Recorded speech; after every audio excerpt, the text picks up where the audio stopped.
précédent qui commence à,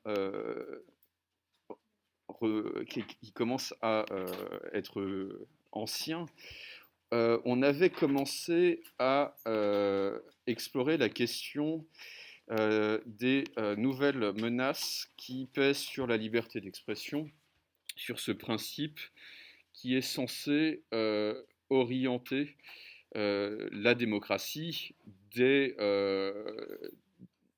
sa version athénienne, en fait. Euh, on avait abordé la question du populisme la dernière fois, comment le vocabulaire du populisme était réapparu à la faveur de la mondialisation pour dénoncer ce que l'aristocratie athénienne appelait les idiotesses, c'est-à-dire les idiots, au sens où l'idiotesse est attachée à ses intérêts particuliers. Et ce qu'on avait montré à partir de l'ouvrage de Chantal Delsol, Populisme ou les demeurés de l'histoire, c'est que ceux qu'on appelle les populistes aujourd'hui, ce ne sont pas ceux qui sont attachés à leur intérêt particulier, mais ce sont ceux qui défendent l'intérêt général de leur pays, de leur nation, face aux intérêts transnationaux défendus par les chantres de la mondialisation. Okay. Et ce que montre Delsol dans son bouquin, c'est simplement que l'universel a changé de dimension. Lorsque les Grecs parlaient d'universel, ils parlaient de l'universel comme d'un idéal qui devait orienter la pensée philosophique, mais qui ne serait jamais atteint politiquement. Lorsque les philosophes des Lumières parlent de l'universel, ils en parlent comme d'un objectif à atteindre et qui sera atteint par des moyens politiques. Qu'est-ce que cela veut dire? Cela signifie que l'universel devient une exigence non plus seulement morale, non plus seulement philosophique et théorique, mais une exigence politique.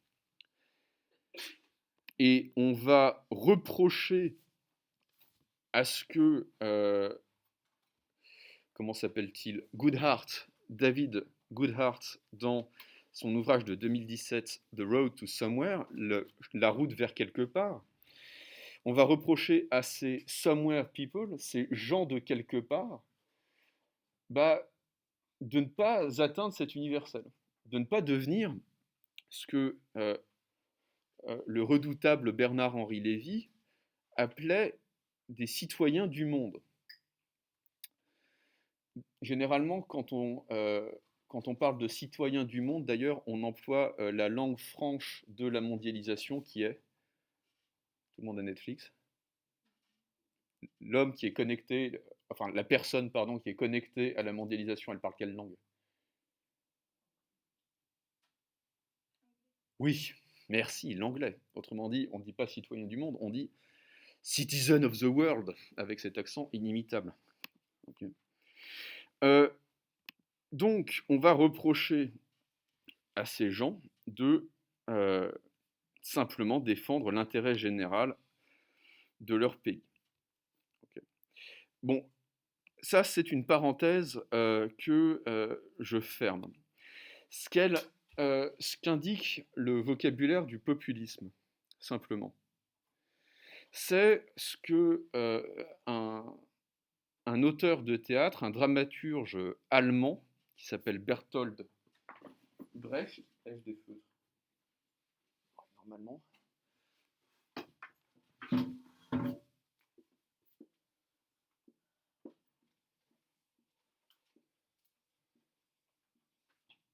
Vous en avez entendu parler en français? Qui fait de l'allemand ici? C'est tout. Ah. Brecht, c'est le plus grand dramaturge allemand du XXe siècle. En même temps, comme disait Robin Williams, il y a quelqu'un qui a tué tous les autres. Donc Brecht, c'est un dramaturge allemand qui va vivre en Allemagne de l'Est, un, euh, un, un- un homme qui ne cache pas ses sympathies socialistes. Et Brecht va écrire cette phrase qui est frappée au coin du bon sens. Le gouvernement doit élire un nouveau peuple. Le gouvernement doit élire un nouveau peuple. Qu'est-ce que ça veut dire? Cela veut dire que euh, les démocraties aujourd'hui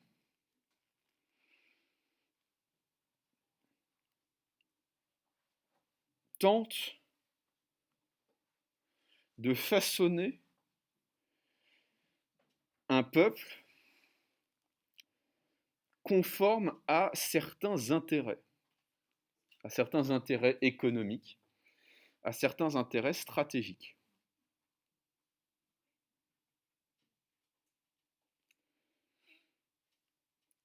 Et c'est probablement une des raisons de la crise de la démocratie aujourd'hui.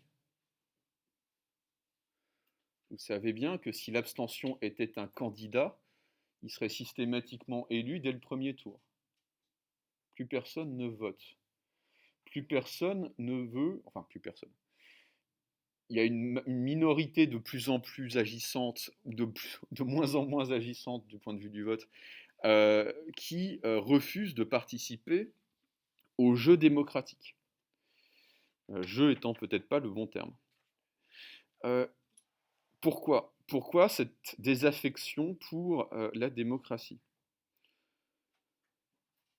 Tout simplement parce que, d'après Brecht, la logique démocratique s'est retournée contre le peuple. Le principe de la démocratie, c'est l'élection du gouvernement par le peuple.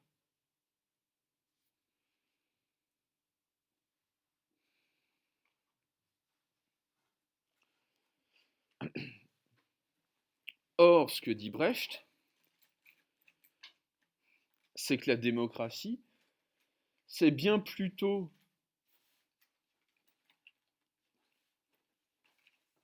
le fait de faire accepter sans contrainte violente au peuple certaines décisions dont il ne veut absolument pas.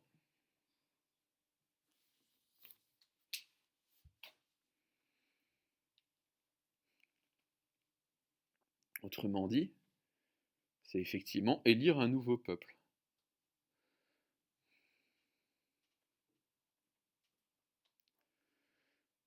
Faire accepter au peuple des décisions qu'il refuse.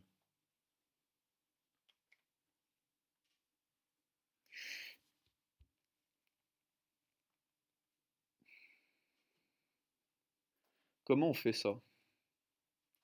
Quelle est la technique qui permet à un gouvernement de faire avaler la pilule à son peuple? On appelle ça la communication. On appelle ça la communication.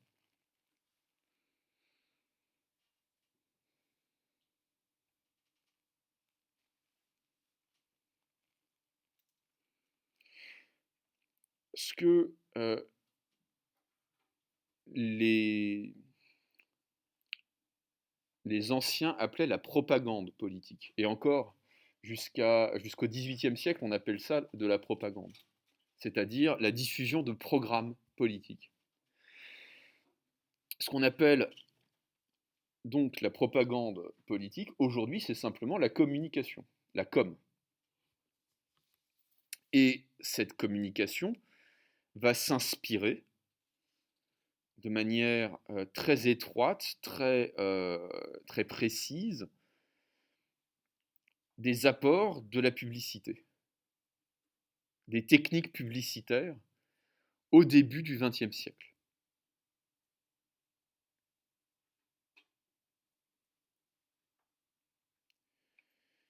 Il y a l'ancienne et la nouvelle publicité. Qu'est-ce que l'ancienne publicité? La publicité 1.0. La publicité à l'ancienne consiste à flatter les mérites d'un produit pour le rendre attractif. Okay. Acheter ma lessive, elle lave plus blanc que blanc. Okay. Acheter mes cigarettes, elles vous rendront frais le matin, heureux le soir, et surtout, ça dégagera bien vos bronches. Qui a vu Mad Men, cette série télé? Il faut voir ça. Je crois que c'est encore sur Netflix, je suis pas sûr. Mad Men, ça raconte l'histoire d'une boîte de pub dans les années, fin des années 50, début des années 60, sur Madison Avenue à New York. Et on vous explique un petit peu comment on fabrique une publicité. Et notamment, le premier épisode, c'est sur les clopes. C'est sur Lucky Strike. Okay. À une époque, on pouvait dire dans une publicité sur le tabac à peu près n'importe quoi. Vanter les mérites d'un produit, c'est, on va dire, la base de la pub. Il va y avoir une révolution dans le discours publicitaire qui va consister non pas à rendre un produit attractif, mais à faire croire au public qu'il a envie d'un produit, qu'il a même besoin d'un produit. Et ça, c'est un retournement fantastique de la publicité. La société de consommation, c'est celle qui va créer en vous, susciter en vous des désirs,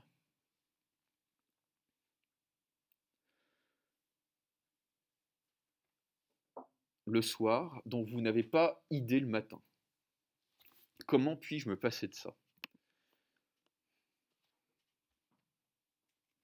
Alors, l'homme qui va révolutionner la pub, c'est un Américain qui s'appelle Edward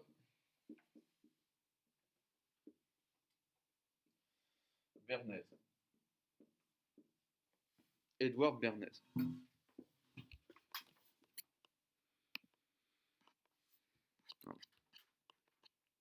Alors, qui est Edward Bernays? Edward Bernays, c'est le neveu, c'est très important de le comprendre, c'est le neveu et le lecteur très attentif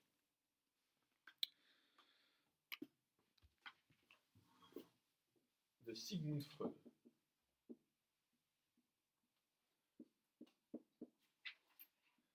Est-ce que ça vous dit quelque chose, Freud? Oui? C'est l'inventeur de quoi? Tout à fait, c'est la psychanalyse. Qu'est-ce que c'est que la psychanalyse? La psychanalyse, c'est un dispositif qui passe par la parole d'ailleurs, qui passe par le discours, qui consiste à réconcilier un patient avec un passé ou des désirs traumatisants, traumatiques. Okay. Ce dispositif repose sur une hypothèse qui est celle de l'inconscient. Lorsque nous vivons des événements traumatisants, par exemple, je ne sais pas, moi, quand on est petit, on est témoin d'un meurtre, on est témoin d'un attentat, on est victime de violence, de viol. Parfois, la violence est psychiquement tellement insupportable que notre conscience la refoule, c'est-à-dire non pas l'efface, mais la repousse dans une zone de notre psyché, dans une zone de notre vie spirituelle qui est ce que Freud appelle l'inconscient. Et l'inconscient, c'est pas simplement une boîte noire, une antichambre, c'est un espace qui va transformer le souvenir que nous avons de cet événement, le modifier, le rendre méconnaissable, et l'inconscient, parfois, va va effectuer un reflux de ce souvenir traumatisant qui va nous pourrir la vie, qui va nous pourrir l'existence. Et c'est pour cela que il y a certaines, ce que Freud appelle des névroses. La névrose, qu'est-ce que c'est? La névrose, c'est le retour de l'inconscient qui a été refoulé sous une forme que le patient n'arrive pas à reconnaître. En particulier, des désirs interdits, des violences qui vont refaire surface, mais sous la forme de rêve, sous une forme qui va être méconnaissable, sous la forme d'un malaise, sous la forme d'une souffrance quand on va entendre par exemple de la musique, ou quand on va voir certaines couleurs qui étaient peut-être présentes au moment de l'événement traumatique. Que nous enseigne Freud? Si maintenant j'essaie d'aller vers la généralité, de retenir cela. Au fond, on pourrait dire que Freud nous explique que nous ne savons pas toujours ce que nous voulons. Nous ne savons pas toujours ce que nous désirons. Il y a une part de nous-mêmes, l'inconscient, qui obscurcit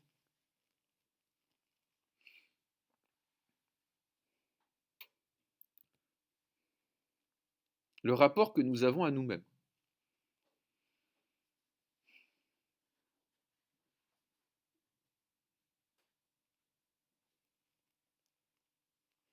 Et surtout, nous n'agissons pas toujours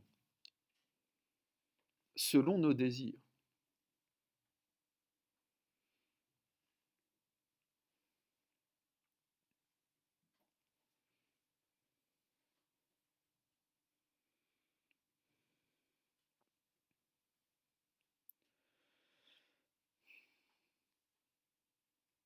Il y a certaines règles sociales, il y a certaines normes morales, religieuses par exemple, qui répriment certains de nos désirs.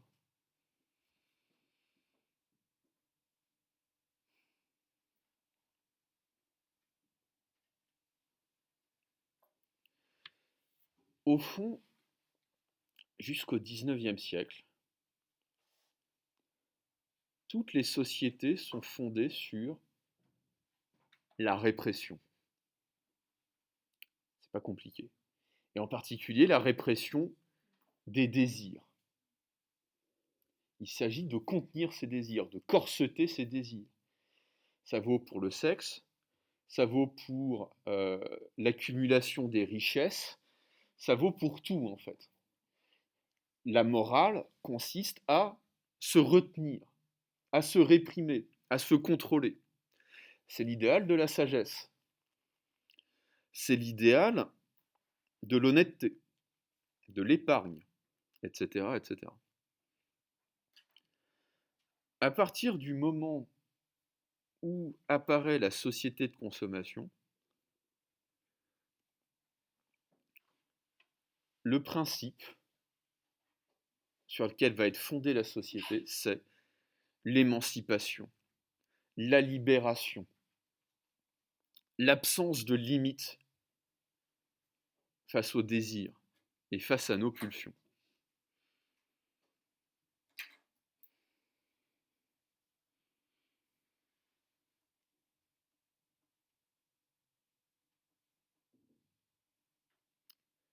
L'idéal, ça sera toujours plus.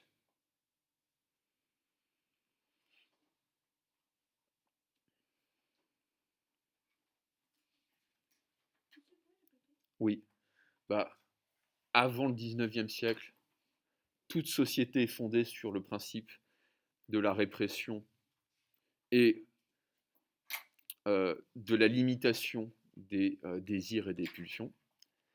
Après le 19e siècle, aujourd'hui encore, la société de consommation est fondée sur la libération des pulsions, l'absence d'obstacles à nos désirs.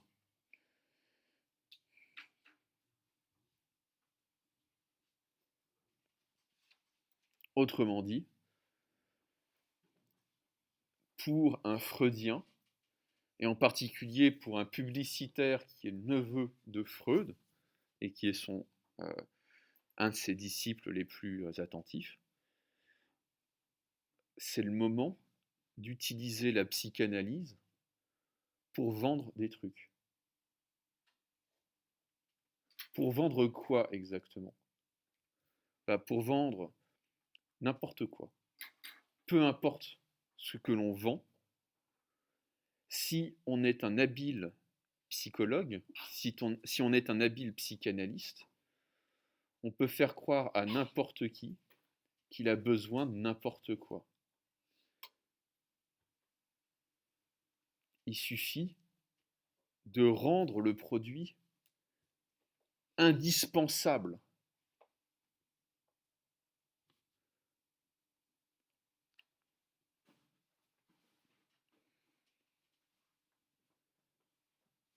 Et vous vous rendez compte, et ça sera l'étape suivante, vendre n'importe quoi, ça va aussi s'appliquer à la décision politique. Quand vous êtes un publicitaire et que vous êtes capable de vendre n'importe quel produit, vous allez être aussi capable de vendre n'importe quelle décision au peuple. Par un certain art de la rhétorique.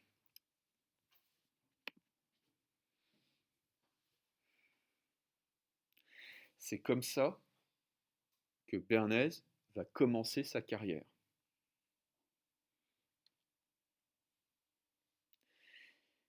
Il la commence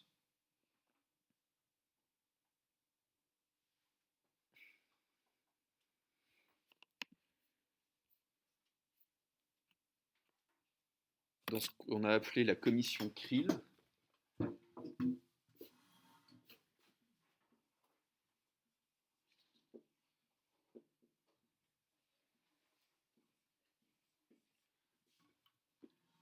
Commission Krill.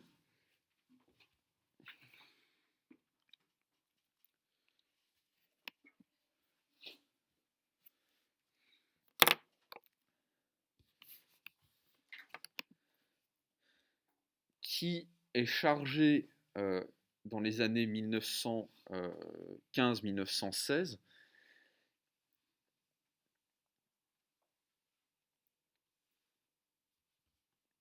de retourner l'opinion publique américaine en faveur de l'entrée en guerre des États-Unis pendant la Première Guerre mondiale.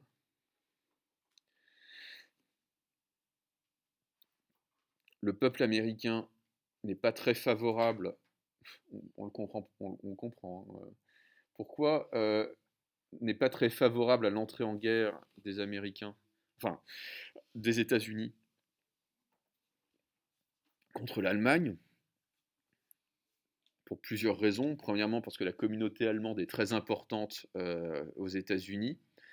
Deuxièmement, parce que économiquement, on voit mal l'intérêt. Puis troisièmement, parce que on sait très bien le nombre de morts que la Grande Guerre a occasionné en Europe. Et donc, les Américains ne veulent pas entrer en guerre. En l'espace de 2 ans, Bernays et ses amis vont retourner l'opinion publique. Ils vont rendre la perspective de l'entrée en guerre des jeunes Américains attractive. C'est le truc le plus difficile à vendre, si vous voulez. Allez-y les gars, partez vous faire trouver la peau. C'est pas le produit le plus attractif qui soit, évidemment. Et qu'est-ce que Bernays va inventer? Il va inventer cette célèbre affiche que vous avez forcément vue dans les livres d'histoire. L'oncle Sam, vous savez, cet homme avec une barbe blanche, un chapeau avec le drapeau américain, son costume bleu.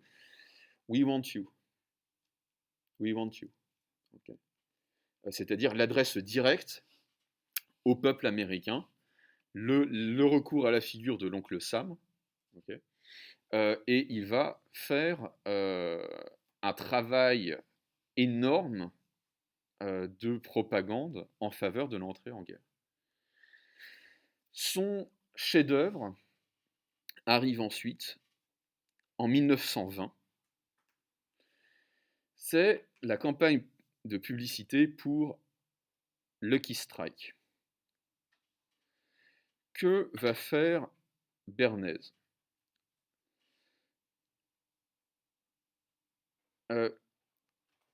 Qui fume au XIXe siècle et au début du XXe siècle?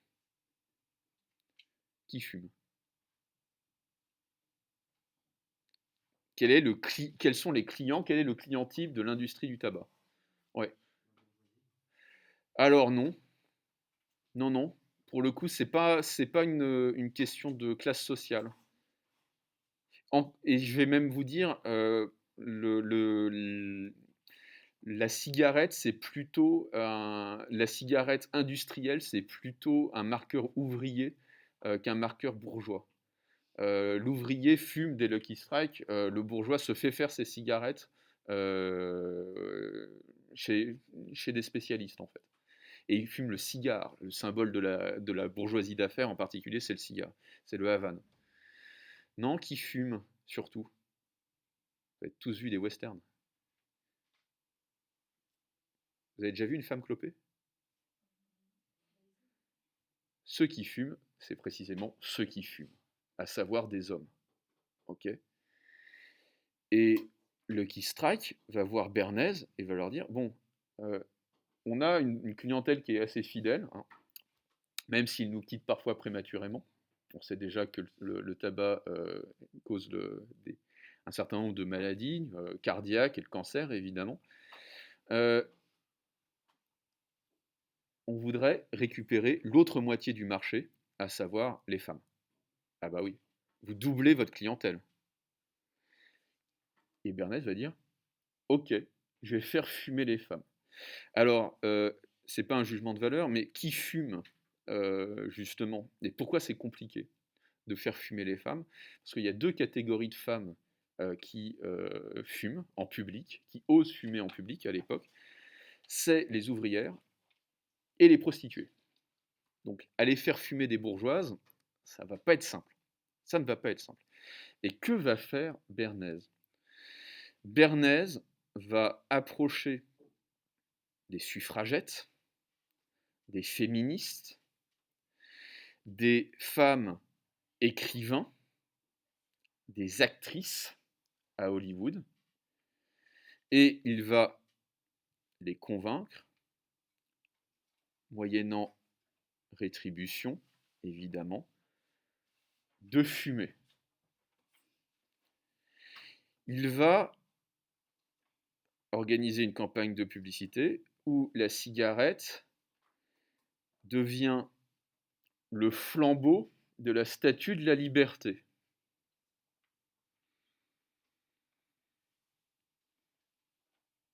Donc vous allez voir dans les rues de New York, de Philadelphie, de Los Angeles,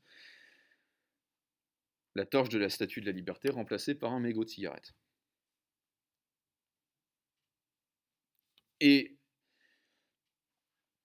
il va organiser effectivement une manifestation à New York qui est d'abord une manifestation politique féministe pour les suffragettes, pour donc le mouvement des droits de vote des femmes aux États-Unis. Et il va donner à un moment un signal, et à ce signal, toutes les suffragettes vont allumer une cigarette. Que se passe-t-il dans l'esprit du public? La cigarette est un produit nocif. La cigarette est un produit qui est associé à la pauvreté, voire à la prostitution, du point de vue des femmes. Et d'un seul coup, la cigarette est associée au progrès, à l'émancipation, à la liberté, au combat pour l'égalité entre les hommes et les femmes. L'art de la publicité, et ça Bernays l'a très bien compris, c'est l'art de faire passer n'importe quoi, y compris le pire, pour un progrès.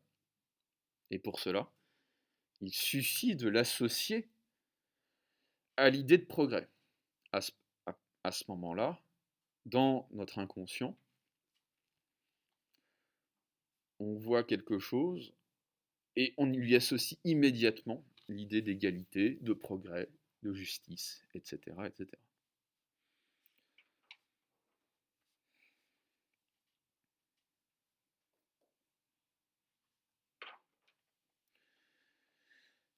Et il va faire exactement la même chose toute sa vie. Et toute sa vie, ça va durer longtemps parce qu'il meurt, il va traverser le XXe siècle. Il naît dans les années 1890 et il meurt dans les années 2000, okay, à plus de 100 ans. Et il va jamais prendre sa retraite. C'est-à-dire qu'à 90 ans, il bosse encore pour, dans la pub, pour des associations politiques, pour des grandes firmes type alcool, lobby des armes, le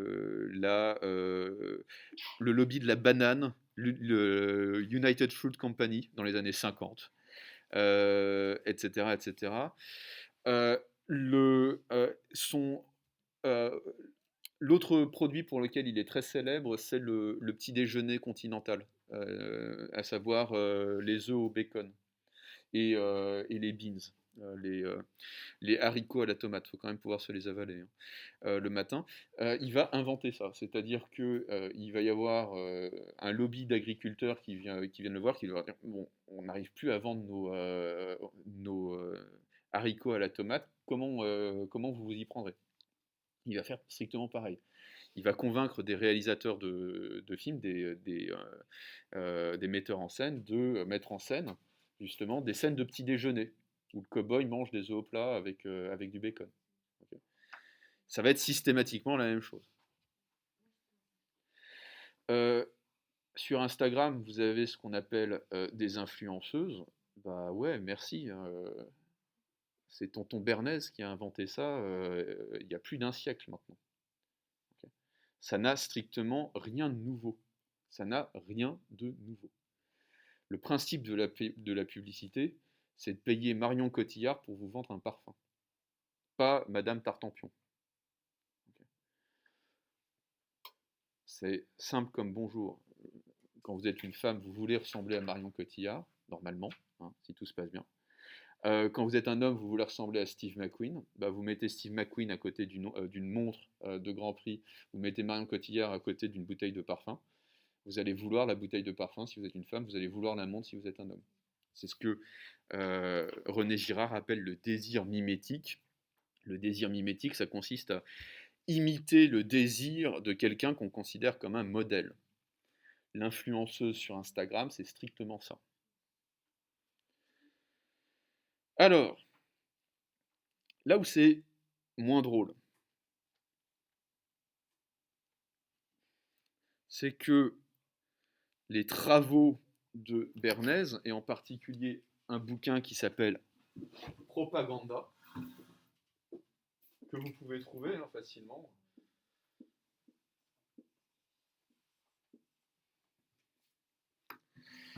Propaganda, le type se cache pas en plus, hein. C'est vraiment quelqu'un d'honnête dans ce qu'il peut avoir d'horrible. Propaganda, comment manipuler l'opinion en démocratie. On ne peut pas dire qu'il n'affiche pas la couleur. C'est un ouvrage qui date de 1928. Eh bien, les travaux de Bernays vont inspirer, pour ne pas dire éduquer, un certain nombre de dirigeants européens, et en particulier un certain Joseph Goebbels, que vous connaissez sûrement,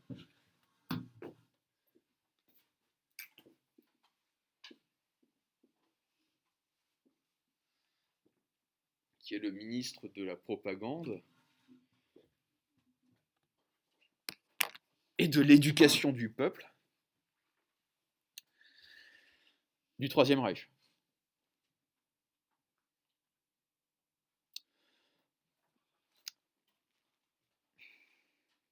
Donc si vous voulez, c'est l'ironie de l'histoire, c'est un bouquin écrit par un juif, inspiré par un autre juif, qui se retrouve sur la table de chevet du ministre nazi de la propagande.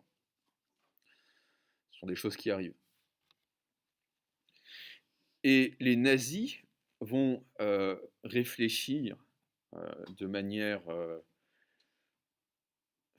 très intelligente à ce que doit être la propagande politique au XXe siècle, à l'époque de la société de consommation.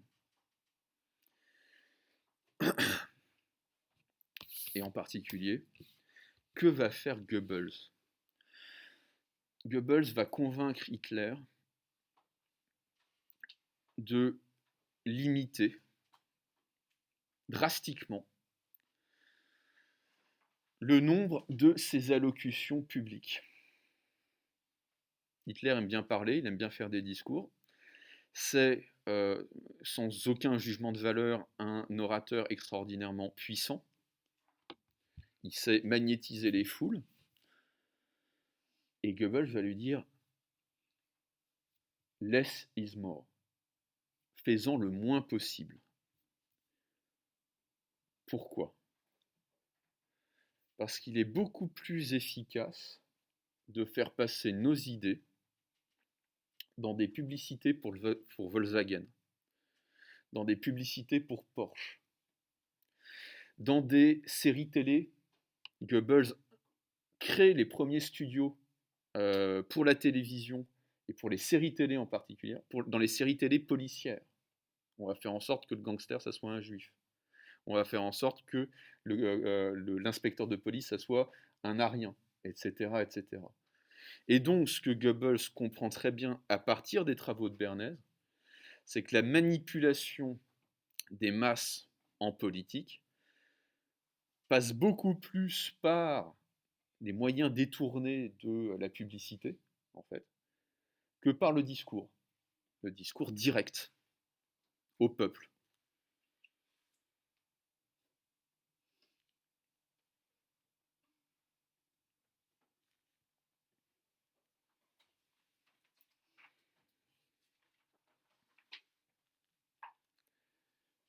Et donc, le film de propagande, c'est plus 45 minutes de discours d'Adolf Hitler, c'est plutôt un film d'aventure, par exemple, très exotique, qui va se passer dans la jungle, mais avec les idées du Reich. C'est une série télé policière, c'est des BD pour les enfants, etc., etc. C'est des publicités pour les voitures.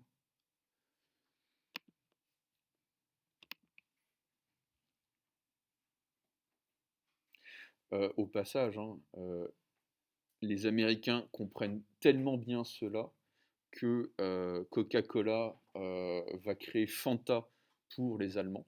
Okay, les Américains comprennent que les Allemands ont parfaitement compris le principe de la publicité et ça va devenir un marché dans les années 30. L'Allemagne va devenir un marché pour les produits américains absolument démentiel.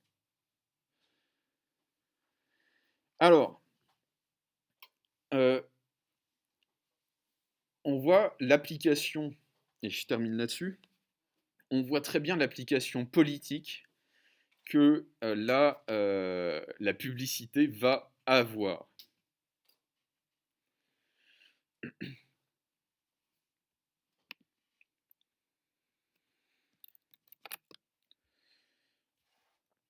Bernays, donc, c'est le neveu de Freud, c'est aussi un élève d'un autre Américain d'origine allemande, lui aussi, Walter Lippmann.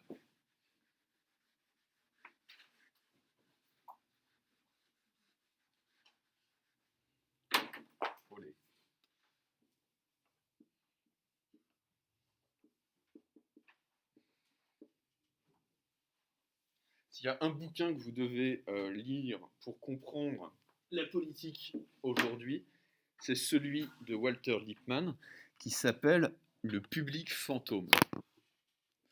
On pourrait dire le peuple fantôme. L-I-P-M-A-2-N, Walter Lippmann. Donc, Le Public Fantôme, c'est un bouquin qui date de 1925.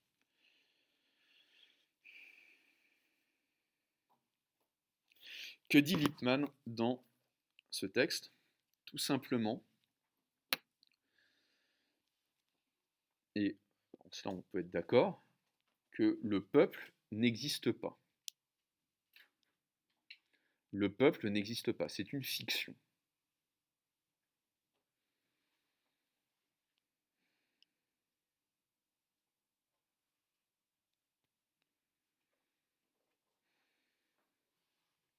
Ce qui existe, c'est exactement ce que disait Platon, hein. Là encore, sur, vous savez, la métaphore du manteau bigarré. Ce qui existe, c'est une diversité de publics, de communautés, de groupes, d'ailleurs qui se superposent le plus souvent, avec des intérêts différents.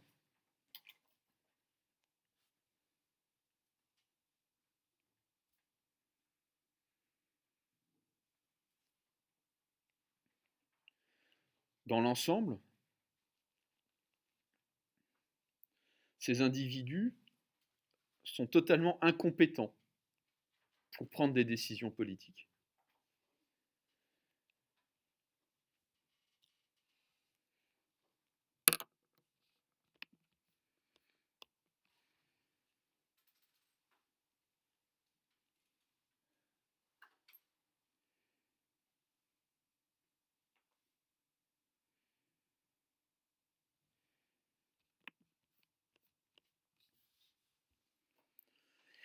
Et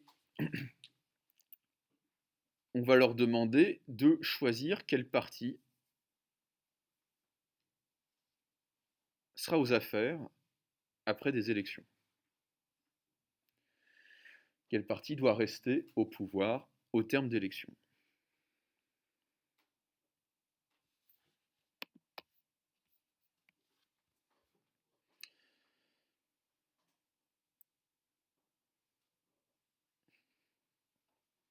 Le but pour un parti politique,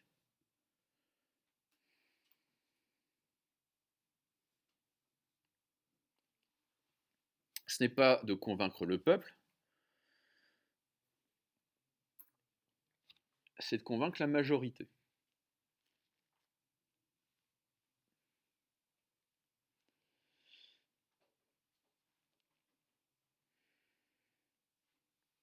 Et ça veut dire forcément, faire voter des gens contre leur intérêt.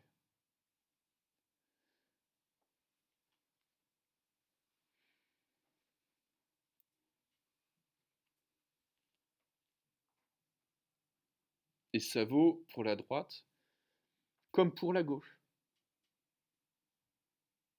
Pour remporter une élection, il faut une majorité. Ça veut dire dans la majorité, il y a un groupe qui va se faire avoir.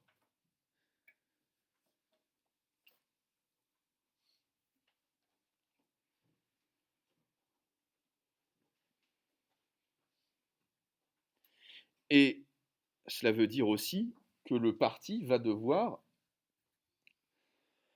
choisir ses électeurs.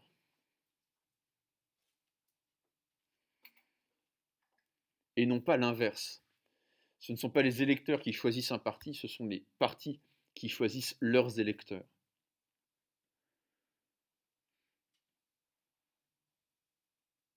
On peut prendre un exemple qui n'est pas politiquement correct, mais qui est parfaitement exact historiquement.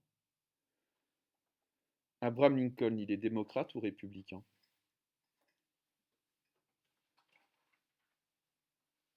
Le président qui abolit l'esclavage à la fin de la guerre de sécession, dans les dernières années de la guerre de sécession. Il est démocrate ou républicain? Démocrate? Non. Il est républicain. Le Parti démocrate, c'est un parti qui est majoritaire dans les États du sud des États-Unis. Et le Parti républicain, c'est un parti qui est progressiste, abolitionniste. Okay. Le parti de l'esclavagisme, c'est le Parti démocrate. Le parti de l'émancipation, c'est le Parti républicain. Barack Obama, il est démocrate ou il est républicain? démocrate. Que s'est-il passé en l'espace d'un siècle, un peu plus d'un siècle? Il y a eu un retournement de situation. Pourquoi? Pourquoi? Pourquoi le Parti républicain est-il devenu un parti qui est maintenant classé à la droite de l'échiquier politique alors que c'était un parti à gauche de l'échiquier politique un siècle auparavant? Pourquoi le Parti démocrate, qui était un parti esclavagiste, assez nettement esclavagiste à la fin du XIXe siècle, enfin deuxième moitié du XIXe siècle, est-il devenu le parti du progrès? C'est très simple. Alors, au fond, qui a changé la donne? C'est Kennedy. C'est Kennedy. Kennedy, c'est un homme qui avait beaucoup de défauts, mais qui était d'une intelligence redoutable, et qui a très bien compris que le Parti démocrate allait mourir démographiquement, si eh bien, il ne trouvait pas de nouveaux électeurs. Et quels sont les nouveaux électeurs que le Parti démocrate va se choisir? C'est les Noirs. Kennedy va probablement, lui, avec son frère Robert, par conviction, va défendre le mouvement de l'émancipation. Il va défendre les politiques antiségrégationnistes au Sud. Et son vice-président, qui va devenir le président après l'assassinat de Kennedy, Lyndon Johnson, lui, c'est un type qui ne cache pas son racisme. C'est un démocrate qui ne cache pas son racisme et qui va dire ouais, mais on va avoir besoin des Noirs pour gagner les élections. Donc défendons la cause des Noirs. Par cynisme politique, tout simplement. Voilà des hommes qui choisissent leur électorat. Okay. Trump va faire strictement la même chose. Il va dire, bah, vous avez le Parti démocrate qui a choisi l'électorat des Noirs, l'électorat hispanique, etc., etc. Qu'est-ce qui reste? Les Blancs. Bah, je vais défendre les Blancs. Okay. Je vais choisir cet électorat. Et je vais l'opposer à d'autres. Alors, là où ça risque d'être un petit peu compliqué, et c'est ça qui était très intéressant dans la dernière campagne de Trump, ça n'a pas complètement marché, mais regardez les chiffres, c'est que Trump, alors qu'il axe sa campagne en particulier contre l'immigration venant du Mexique dans sa première campagne, va intégrer l'électorat hispanique dans sa deuxième campagne. Déjà, il a compris que le solde migratoire avec le Mexique est négatif, c'est-à-dire que vous avez plus de Mexicains qui rentrent au Mexique maintenant que de Mexicains qui arrivent aux États-Unis. Donc c'est un petit peu débile de taper sur les Mexicains. Ça ne rapporte rien électoralement. Et surtout, l'électorat hispanique, pardon, il est catholique, anti-avortement, pas très chaud pour les hausses d'impôts. Ça pourrait coller avec un programme républicain. Et donc il va draguer l'électorat hispanique dans sa deuxième campagne. Ce qui fait qu'il va gagner la Floride. Et il va faire d'assez bons scores au Texas dans les campagnes. Okay. C'est assez intéressant de voir ça. C'est-à-dire que aux États-Unis, on racialise énormément la politique. Je pense que c'est une surprise pour personne. Et donc, on va envisager les élections, mais vraiment sous la forme de campagne de marketing ethnique. Et c'est assez fascinant de voir comment ça marche et pourquoi ça marche ou ça ne marche pas. Alors, fin du cours sur les pouvoirs de la parole. On va commencer, voilà, du coup, la semaine prochaine, je mettrai la vidéo en ligne ce week-end, les vidéos en ligne ce week-end. Non, pardon, on se voit demain. On va commencer un cours sur les représentations du monde. Donc vous pouvez inscrire d'ores et déjà seconde partie du cours, les représentations du monde.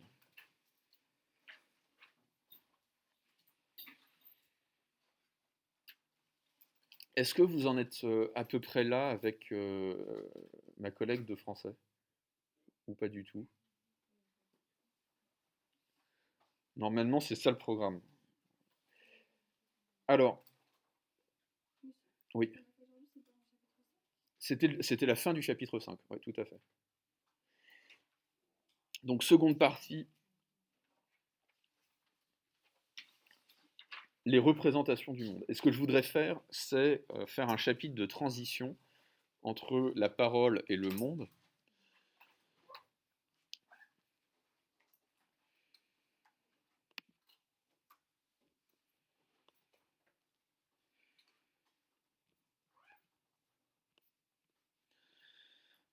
Chapitre 1, parler pour refaire le monde.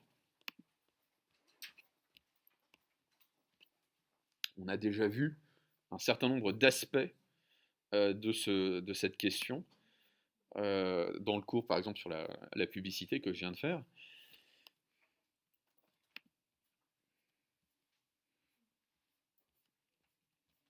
Dans ce cours, on va revenir sur Aristote et sur Platon, enfin plutôt sur Platon et sur Aristote. Et en particulier, il y aura un grand cours sur la métaphysique d'Aristote. Voilà, je vous dis à demain, je vous libère.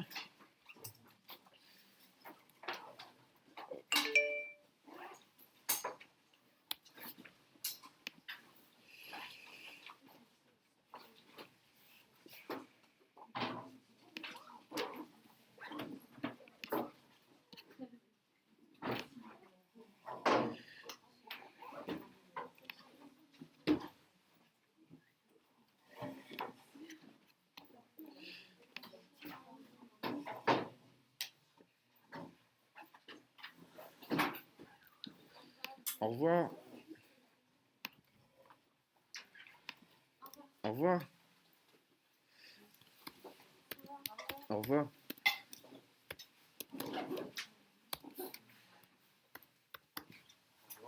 Au revoir. Au revoir. Au revoir, au revoir. Hop. Au revoir.